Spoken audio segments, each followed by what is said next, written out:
Hi again, here's video number 2 regarding to Building Quotes 101. In this one, we're just going to actually go through I guess, the main items that are included in a standard building quote and just help you get a better understanding of what they are as well. Okay, so when you go through a quote, I'll just move my head out of the way if I can there. Basically, and I guess the first thing as a disclaimer is there are sometimes other details and more complex items that will be included in quotations, but for most of them, for the fair majority, these items will make up most of the quotation items. So it's just something to give you that education. So most quotes will have, or every quote, every house will have a base price, which is the cost of that home with those inclusions. Now, we do have a video on each of these, or most of these items separately. So if you want to learn more about base prices, more about facades and site costs, we have separate videos for that. This is a bit of a summary of the items for you. So base price is that house with those inclusions is this cost. It doesn't include the site cost. If you choose a facade that's upgraded, it won't include that either. So these things will be added separately. You'll choose a facade. Sometimes a builder will have one, two, three, or four that are included in a base price, and then they'll have some upgrade options for you. And then site cost is another one. Government costs, I generally put them together, but essentially the cost of preparing your foundation or preparing your land and the foundation of your home is the site cost. And that's a separate figure, which again, we have another video for, but it's a separate figure because it depends on each and every single block. And this is why we can't really answer the questions of, well, how much is that house to build? Can you just give me the price? Because it does depend. Well, what block are you going to build on? One that's got a lot of fall like this on an angle, or one that's flat, etc., etc. Okay. Estate covenants and guidelines. Again, we have a video on this for you, but that's basically the rules and regulations within the estate. If you build in that estate, you must have these things on or in your house. And then a promotion. Most builders will have a promotion for you that gives you some incentive to push forward. Additional upgrades in the event that clients do, you choose to spend more money on additional upgrades, that'll be always kept separate. And then design changes, another one. If you do make design changes, that sort of level of detail will be noted and marked up, and that'll give you a total. Price protection period, just something to note. It's basically how long is your base price protected for. They're probably the main items. So I'll just move back across here and see if we can provide to you 4 different builder types, so essentially 4 different quotation types. Okay, so builder 1 may have normal site costs and an added value promo. So their base price is, pretty good. Their site costs, pretty normal. Government costs, pretty normal. Covenants, normal. But they may have a 20K of upgrades promotion. And then, you spent more on upgrades, more on design changes, to get your price down to up to a total of 260 to 280. So that's how some people might do it. The promotion might look pretty appealing, and then you might have a builder that has a really high base price, so another 50 grand on that base price. But as a result, you're getting free site costs and you're getting a better promo. Okay, my point here is, as you'll start to understand, is that it's all pretty relative. Okay, so you'll understand that whilst one promotion sounds more appealing than the other, at the end of the day, you've got a building company who has to pay people to pay for the material and pay for the labor to construct that home. So where they go and get those materials from, where they source those materials from, and how much they pay the people to build the house will vary depending on builder. But at the end of the day, as I said, it is all relative. So don't get hung up on promos too much because they can sway your decision a little bit. You need to look at the bottom figure here because there are different ways to structure these quotes. This one here is again a higher base price, but they've got site costs as per normal. However, they've got a really, really appealing 60K of upgrades, for example, included. But again, at the end of the day, it'll bring you down to a figure that's in line with the rest. And when I mean in line, I don't mean choosing the cheapest builder, which I'll get to in a minute. But, if it's within a 10 to 20K proximity, I'm trying to keep it generalized within that for you.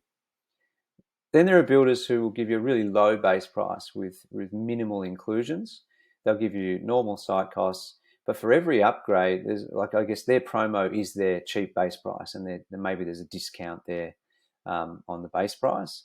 But as a result, you probably have to pay full price for additional upgrades, okay, or packs and things like that. So by the time you pay for the additional upgrades or packs that equal what these guys included as standard plus their promo, you probably end up somewhere around the mark, okay? So this is how it sort of works. And I'll go into a bit more detail shortly, but these are the main items to look for and get an understanding of.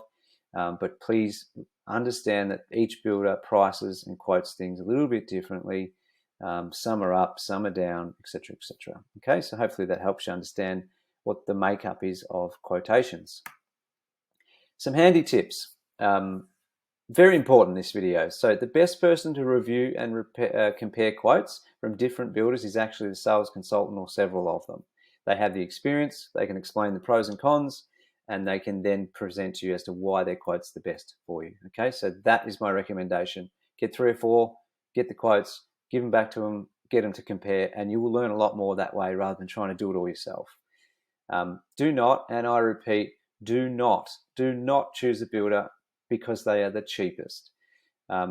Again, like I referenced just previously in the previous slide, sort of that 10 to 20 range, you have to understand that a builder that's doing the cheapest price is sacrificing something, okay?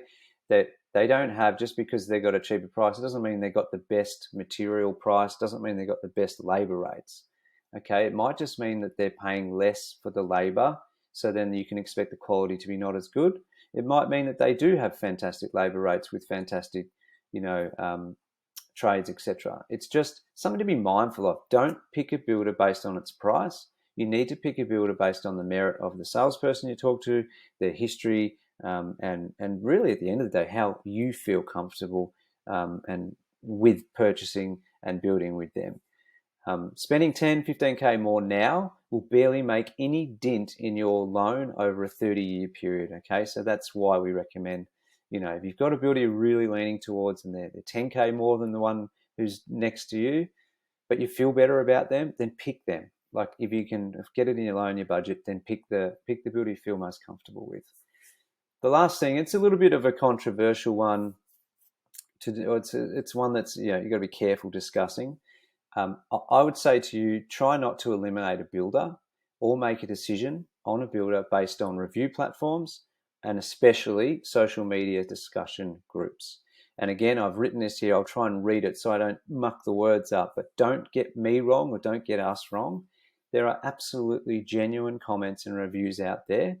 But unfortunately, there's a lot of misguided comments, a lot of one-sided reviews, and you might see that there's another side to the story quite often. I will say that in my experience, not only here at H&L Victoria, but with other builders that I've been at, I have seen many, many, many times where reviews are inaccurate, misguided, and in some cases outright lies. And I guess the unfortunate thing there is that there are people who genuinely have an issue or a complaint, and it's really these days, because there's so many comments and reviews, they get lost in the mix. When it comes to the Facebook discussion groups, they're pretty dangerous as well. I guess we do see a lot of the comments on there, and when people ask questions and then someone, you get 12 answers on it, a lot of the time those answers are not correct, and it's really scary because either way, product review or Trustpilot, whatever platform it is, Google, combined with the Facebook groups, either way, the builder doesn't really get a chance. It's one-way traffic. Please keep that in mind. It's one-way traffic. You don't hear the other side of the story. There are a number of reviews, as I said, that I've seen where if you knew the other side of the story, you might find that builder's not too bad after all. The last example I'll give you on that matter is if a client goes through the process, let's say 3 clients go through this is exactly the same builder, exactly the same process, and the carpet was installed incorrectly. It was the wrong carpet or whatever happened. Now, client number 1 says, hey builder, the carpet has been installed incorrectly. The builder says, no problem. Thank you for letting us know. We apologize. 2 weeks later, it delays a bit. It adds 2 or 3, 4 weeks to the build, but they accepted the mistake. They fixed the mistake, and at the end of the day, the house was provided and the client was happy. Client number ones, they're happy because the builder responded and corrected and adjusted, and they provide a 5-star because I'm happy that there was an error and the builder came and fixed it. I'm really happy with what they did. Client number two, they're like, well, there was a mistake, there shouldn't have been, but you fixed it. So I'm sort of in the middle, and they give you 3 out of 5 stars. Now, one of the most common clients we see is the 1-star client, and that's the one who says, well, you shouldn't have made that mistake. I don't care that you told me you shouldn't have made the mistake, and this, and this, and this. And then they say, well, bad luck, you shouldn't have made the mistake, it's a 1-star. And that happens quite a lot, and it's pretty misleading, I would say. Just be careful, because if you combine those 3 clients and their reviews, one's happy, one's in the middle, one's really not happy, even though the same thing occurred about the carpet, it's how they perceived the issue, okay, which may be different to how you perceive the issue. So please understand, I'm not discouraging reviews, I'm not discouraging Facebook groups. I think they're actually all intended for the right reason. But like anything on the internet these days, they're now smothered with negativity, and unfortunately that makes some of the information a little hard to understand and navigate through. Okay, so please be careful. Read them, take them with a grain of salt though, okay? We'll see you in the next video.